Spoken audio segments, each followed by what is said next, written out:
الحمد لله رب العالمين وبه أستعين وأصلي وأسلم على نبينا محمد وعلى آله وصحبه أجمعين أما بعد. On poursuit l'étude des noms sublimes d'Allah Ta'ala. Dans le chapitre du jour, l'auteur, Cheikh Abdurrahman Sirdi, rahimahullah, a abordé plusieurs noms. Parmi eux, Al-Majid, Al-Kabir, Al-Azim et Al-Jalil. L'auteur dit Al-Majid, le majestueux, Al-Kabir, le très grand, Al-Azim, l'immense, Al-Jalil, le sublime. Il est celui qui est décrit des attributs de gloire, de majesté, de grandeur et de sublimité. Il est plus grand que toute chose, plus immense que toute chose, plus sublime et plus élevé. À lui appartient la vénération et la majesté dans les cœurs de ses alliés et de ses élus, cœurs remplis de sa grandeur, de sa glorification, de l'humilité devant lui et de l'abaissement devant sa majesté. Fin de citation. Donc l'auteur a mentionné ici 4 noms qu'on va aborder un par un. Le premier est Al-Majid, qu'on peut traduire par le majestueux ou encore le glorieux. Sa racine est Al-Majd, qui signifie littéralement l'abondance et l'immensité dans la noblesse. Al-Asbahani dit que Al-Majd, c'est l'abondance dans la noblesse et la majesté, d'où la qualification du Coran. Qaf wal Qur'an al-Majid. Qaf par le Coran glorieux ou majestueux. Il est décrit ainsi pour ce qu'il contient comme nombreuses noblesses religieuses et mondaines. Fin de citation. Ibn Faris, quant à lui, dit que la racine de ce nom, Al-Majd, indique l'atteinte du summum dans la noblesse. Et Allah est Al-Majid ou Al-Majid, car il n'y a aucune noblesse au-dessus de la sienne. Fin de citation. Alors sachez que ce nom est mentionné dans 2 versets du Coran seulement. Le premier, Rahmatullah wa barakatuhu alaykum ahl al-bayt innahu hamidun majid. Et le deuxième, Dhul arashil majid, selon une des 2 lectures. Quant à son sens, en tant que nom pour Allah, Al-Khattabi dit celui dont la noblesse est immense. Al-Shawkani dit celui qui est extrêmement bienfaisant vers ses serviteurs, par ce qu'il leur accorde comme bien. Et Al-Halimi dit Al-Majid est l'insaisissable et l'inatteignable, et le loué. Car les Arabes ne qualifient pas tout ce qui est loué de Majid, ni tout ce qui est insaisissable et inatteignable de Majid. Il dit ensuite car Al-Majid est celui qui réunit ces 2 attributs. Il est inatteignable, on ne peut parvenir jusqu'à lui, et dans son inaccessibilité se trouvent plus nobles et les plus belles qualités et actions. Le Créateur, subhanahu wa ta'ala, est trop élevé pour qu'on puisse l'atteindre ou parvenir à lui, et il est en même temps qualifié de la beauté et de la perfection. Le serviteur ne peut dénombrer ses bienfaits, même s'il y consacrait toute sa vie. Il mérite donc le nom de Al-Majid. Fin de citation. En résumé, les exégètes convergent pour dire que Al-Majid, il existe 2 dimensions complémentaires dans la perfection divine. D'une part, sa transcendance absolue, qui est un attribut d'essence, sa grandeur, sa majesté et son inaccessibilité qui le place infiniment au-dessus de toute créature. Et d'autre part, par sa générosité absolue comme attribut d'action, ses dons, sa bienfaisance et sa noblesse par lesquels il se manifeste à sa création. Ce qui fait d'Al-Majid un nom particulièrement riche qui relie l'absolue transcendance divine avec sa proximité bienveillante. Le deuxième nom que l'auteur a mentionné est Al-Kabir. Alors Al-Kabir vient de Al-Kibar qui signifie la grandeur. Et il existe 2 noms dérivés de cette racine dans le Coran, Al-Kabir et Al-Mutakabbir. Ibn Faris dit que cette racine indique le contraire de la petitesse. On dit qu'il est Kabir, grand, et son pluriel Kubbar ou Kibar. Allah dit dans son livre « Wa makaru makran kubbara » et ils complotèrent une énorme machination. Et Al-Kibr,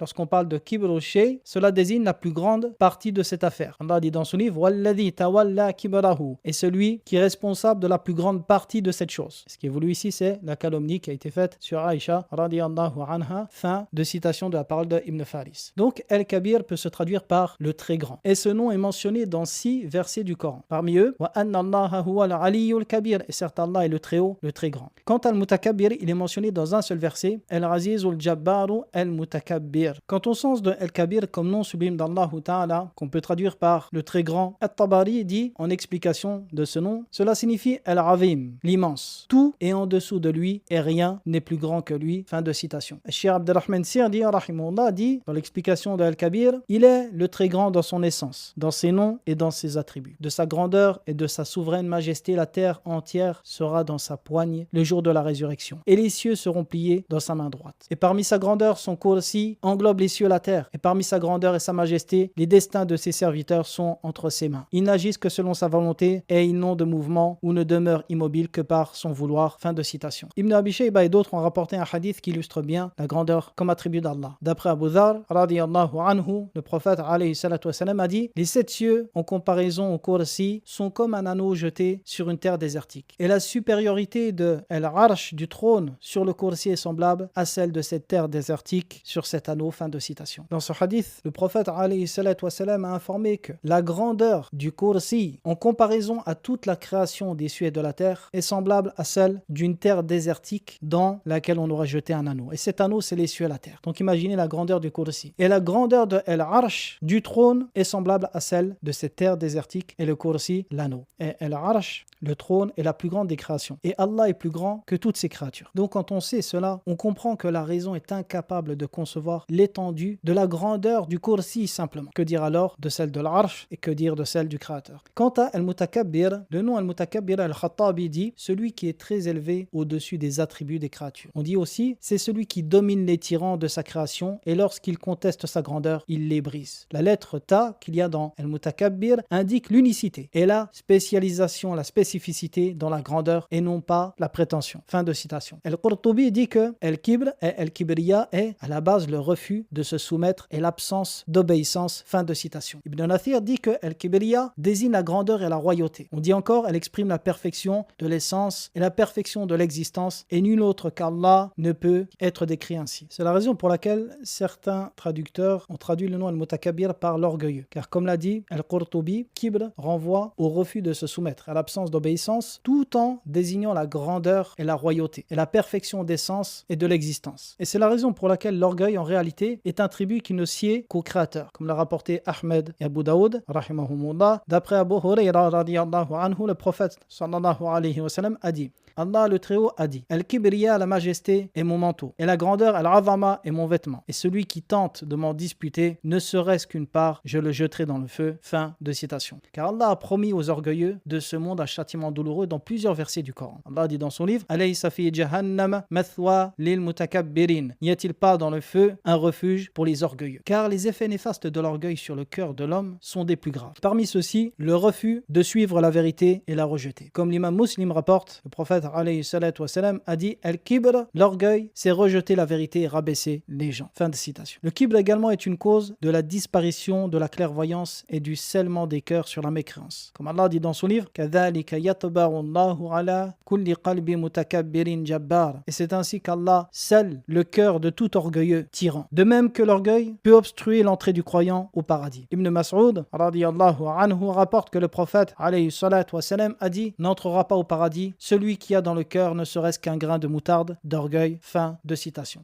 Ensuite, l'auteur Cheikh Sardi a mentionné Al-Azim. Al-Azim tire son origine dans Al-Izam, qui est le contraire de la petitesse. Ibn Faris dit que cette racine renvoie à l'idée de grandeur et de puissance. Donc, la racine de ce nom sublime, c'est la grandeur et l'immensité. C'est ainsi qu'on peut le traduire par l'immense. Et ce nom est mentionné dans 9 versets du Coran. Allah dit La ya'uduhu hifdhuhuma wa huwa al-aliyyu al-azim. Ou encore Lahu ma fis samawati wa ma fil ard wa huwa al-aliyyu al-azim. Quant au sens de ce nom comme nom sublime d'Allah Ta'ala, At-Tabari dit ils ont divergé sur le sens de ce nom. Certains ont dit celui qui est magnifié, que ces créatures vénèrent, redoutent et craignent. Et d'autres disent celui qui possède la grandeur, qui est un de ses attributs. Et d'autres encore ont dit Al-Azim signifie que tout ce qui existe dans sa création est petit en comparaison à son immensité. Fin de citation. Et tous ces sens sont justes et peuvent être employés pour le créateur, peuvent être compris de Al-Azim. Al-Asbahani, rahimahullah, dit Al-Azama, la grandeur et l'immensité est un attribut parmi les attributs d'Allah qui ne sied point à ses créatures. Allah a placé parmi ses créatures une forme de grandeur qui fait que certains se montrent respectueux et révèrent d'autres. Certains sont magnifiés à cause de leur richesse, d'autres à cause de leur statut. Et chaque créature n'est magnifiée que pour une raison plutôt qu'une autre. Quant à Allah, il est magnifié en toutes circonstances. Fin de citation. C'est-à-dire qu'Allah a l'attribut de l'immensité dans toutes choses, dans son essence, dans ses attributs de perfection, dans sa richesse, sa beauté, sa bienveillance, sa générosité, etc. Ibn Lathir dit Al-Azim est celui dont la grandeur dépasse les limites de la raison, si bien qu'il est impossible de cerner son essence et sa réalité. Fin de citation. Le nom Al-Azim est mentionné dans plusieurs versets avec le nom Al-Ali, qu'on peut traduire par le Très-Haut. Donc Al-Azim, l'immense, Al-Ali, le Très-Haut. Et la mention de ces deux noms ensemble exprime la transcendance absolue du Créateur. Il dépasse toute sa création et s'élève infiniment au-dessus d'elle. Rien ne lui est égal et rien ne le surpasse. Cette élévation exprime sa domination souveraine. Il est le maître suprême dont l'autorité ne connaît aucune limite ni aucun rival. Cette perfection de grandeur et d'immensité fait naître la conscience de petitesse du serviteur qui se traduit ainsi par des actes de soumission parfaite comme la prosternation et l'inclinaison dans la prière. Et ceci est un des secrets pour lesquels les deux noms que le serviteur prononce dans ces deux moments où sa condition de servitude est la plus complète, c'est-à-dire la prosternation et l'inclinaison, sont les noms qui expriment l'immensité et l'élévation parfaite du Créateur. En recours, le serviteur dit Subhana Rabbi al-Azim et en sujud Subhana Rabbi al-A'la Al-A'la, Al-A'la, le plus haut, Al-Azim, l'immense. Et parmi ces manifestations de grandeur, les cieux et la terre seront dans la main du Créateur le jour des comptes, tel un grain de moutarde. Allah dit dans son livre: وَمَا قَدَرُ اللَّهَ حَقَّ قَدَرِهِ وَالْأَرْضُ جَمِيعًا قَبْضَتُهُ يَوْمَ الْقِيَامَةِ وَالسَّمَاوَاتُ مَطْوِيَّاتٌ بِيَمِينِهِ. Et ils n'ont pas estimé Allah à sa juste valeur, alors que la terre entière sera dans sa poigne le jour de la résurrection et les cieux seront pliés dans sa main droite. Le dernier nom que l'auteur a mentionné, El-Jalil. Alors, Cheikh Salih Sindi dit en commentaire: l'auteur a mentionné son nom El-Jalil, mais ce nom n'apparaît pas sous cette forme dans le livre d'Allah. Seul est mentionné Dhul Jalal wal Ikram. Malgré que l'auteur a indiqué dans son introduction qu'il ne mentionnerait que les noms qui reviennent fréquemment dans le Coran, ici l'auteur a mentionné El-Jalil bien qu'il n'en fasse pas partie. Alors, El-Jalil, les savants ont divergé sur son caractère de nom sublime ou non. Parmi ceux qui voient que El-Jalil fait partie des noms d'Allah, il y a Ibn Manda, Al-Bayhaqi, Ibn Al-Qayyim et d'autres, rahimahumullah, bien qu'il n'existe pas de texte authentique qui affirme ce nom. Même s'il a été mentionné dans le hadith des 99 noms rapportés par Abu Huraira, dans une version du hadith rapportée par At-Tirmidhi, où il y a la mention des 99 noms, mais cette version est faible. Toutes les chaînes de transmission sont faibles, comme de nombreux savants l'ont affirmé, tels que Al-Barawi, Al-Bayhaqi, Ibn Hajar et d'autres. En résumé, El-Jalil n'est pas un nom qui fait l'unanimité chez les gens de science. Pourquoi? Car il n'y a pas de texte authentique qui le mentionne. Par contre, certains l'ont affirmé, soit du point de vue de son étymologie, par rapport au nom qui est mentionné dans le Coran, Dhul Jalali wal Ikram, ou par le fait qu'il a été mentionné dans le hadith, bien que les savants sont d'accord sur le fait que cette version n'est pas authentique. Alors, le seul nom qui est mentionné dans le Coran par rapport à cette racine, c'est Dhul Jalali wal Ikram.